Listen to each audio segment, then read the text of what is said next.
Assalamualaikum warahmatullahi wabarakatuh. Waalaikumsalam warahmatullahi wabarakatuh. Terima kasih ibu-ibu sekalian dan bapak-bapak yang telah hadir untuk di kesempatan kali ini. Dalam rangka kita akan adanya sedikit penyampaian ke bapak ibu. Untuk Ibu Asrita, Ibu Imelda dan Ibu Dewi masih ingat materi sebelumnya? Ingat. Tentang apa itu ya? Jamban sehat.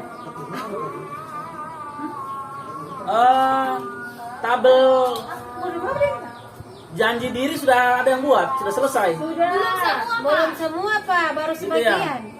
Oke, terima kasih untuk ibu-ibu sekalian yang sudah laksanakan, dan bagi ibu-ibu yang belum sempat menyelesaikannya, nanti coba diskusi lagi dengan saya apa kendala-kendalanya. Sekalian, sedikit saya mengulas tentang materi sebelumnya tentang jamban sehat, Bu ya.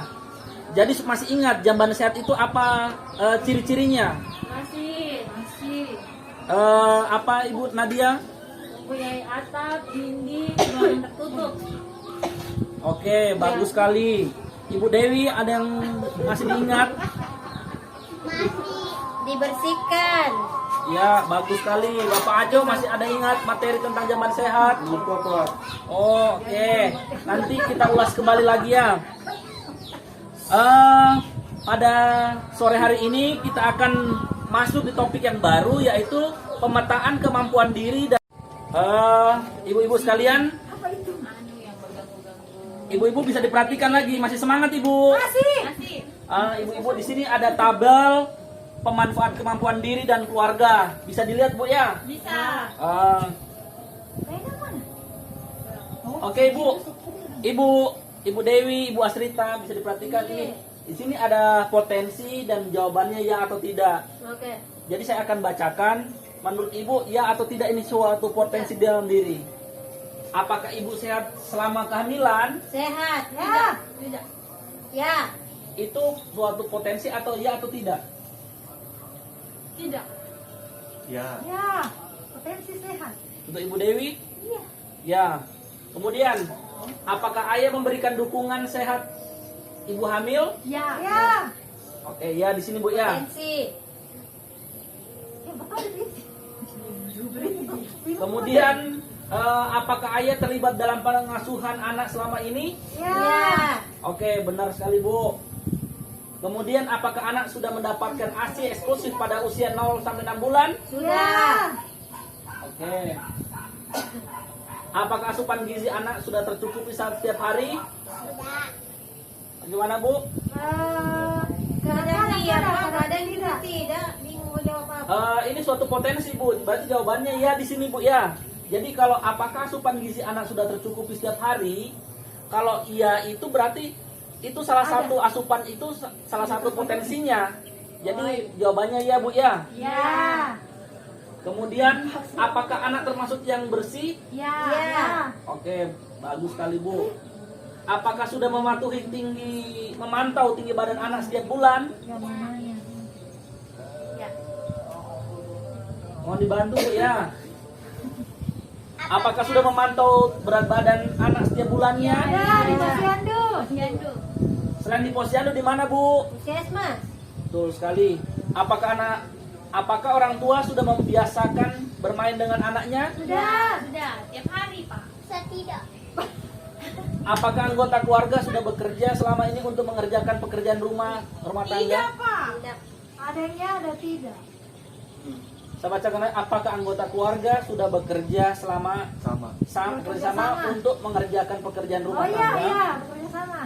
Kerjasama Pak. Biasanya suamiku itu dia bantu saya. Kalau saya memasak, dia menyimpan menyapu. Tadi Dia ada Pak pengalaman. sendiri, Pak. Iya, pun.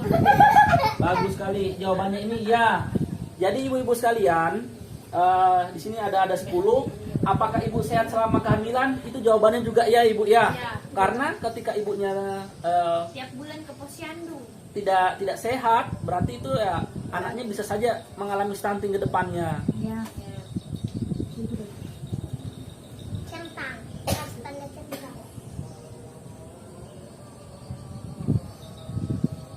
Terima kasih untuk ibu-ibu tadi yang telah menjawab. Di sini kita sudah sedikit paham apa saja potensi dalam diri kita yang bisa dimanfaatkan untuk pencegahan stunting. Kemudian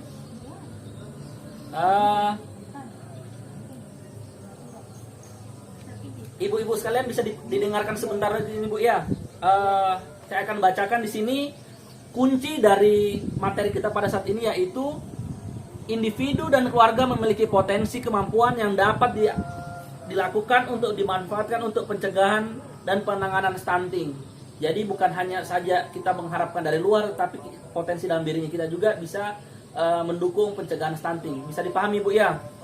Setelah ini akan ada topik yang baru, yaitu pemanfaatan lingkungan, sumber daya lingkungan sekitar.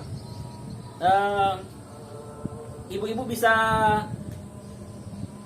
mengartikan apa topik yang kita selanjutnya ini Bu?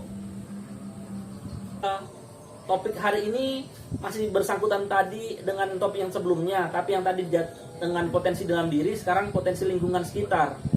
Untuk potensi lingkungan sekitar di sini bisa kita membagi kelompok seperti lagi tadi dan berdiskusi tentang apa potensi dari lingkungan sekitar untuk pencegahan stunting ibu-ibu. Untuk Ibu Imelda, Ibu Asrita, Ibu Dewi, Ibu Endang buat kelompok seperti tadi lagi ya. Ya. Saya beri waktu 1 menit untuk bergabung untuk cuma tetap jaga jarak Bu ya. Untuk membantu diskusinya Ibu, kertas-kertas yang ada di Ibu itu tolong tuliskan denah lingkungannya Ibu, apa saja luas lahannya Ibu, supaya bisa membantu Ibu berdiskusi. Untuk Ibu Asrita, ini ada satu bisa menggambar denah lingkungan, peta sekitaran rumah seperti itu. Tuh, saya lupa nih berapa ukuran rumahku itu. Bisa Ibu gambarkan denah rumah, peta, dan lingkungannya Ibu yang berpotensi untuk dimanfaatkan untuk pencegahan stunting Bu.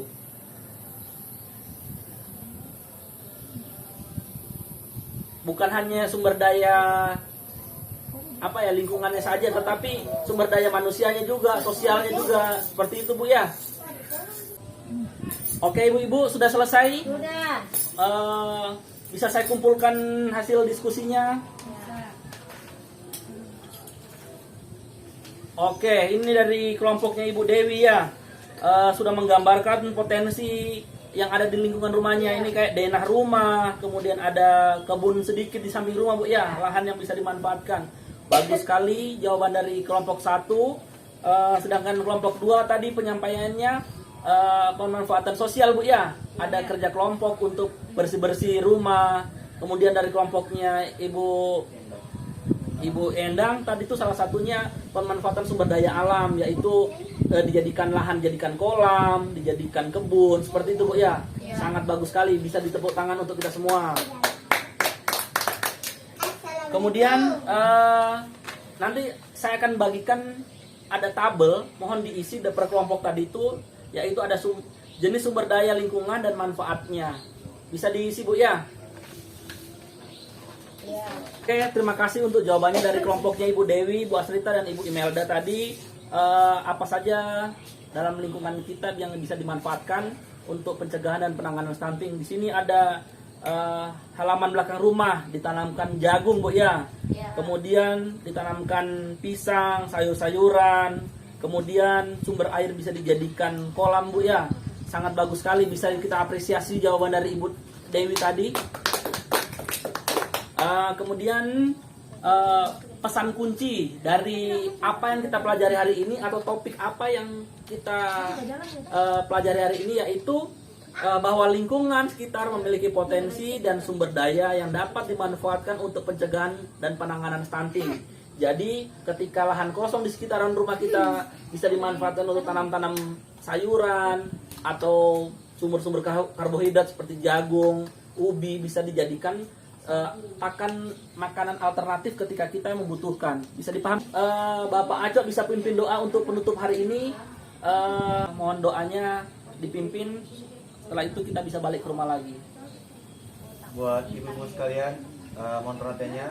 Sebelum kita pulang, marilah kita berdoa menurut agama dan kepercayaan kita masing-masing. Berdoa dimulai. Bismillahirrahmanirrahim. berdoa, selesai. Oke, amin. Terima kasih ibu-ibu sekalian telah hadir di hari ini, kemudian bisa menyelesaikan semua topik yang kita bahas tadi. Sekian, wassalamualaikum warahmatullahi wabarakatuh.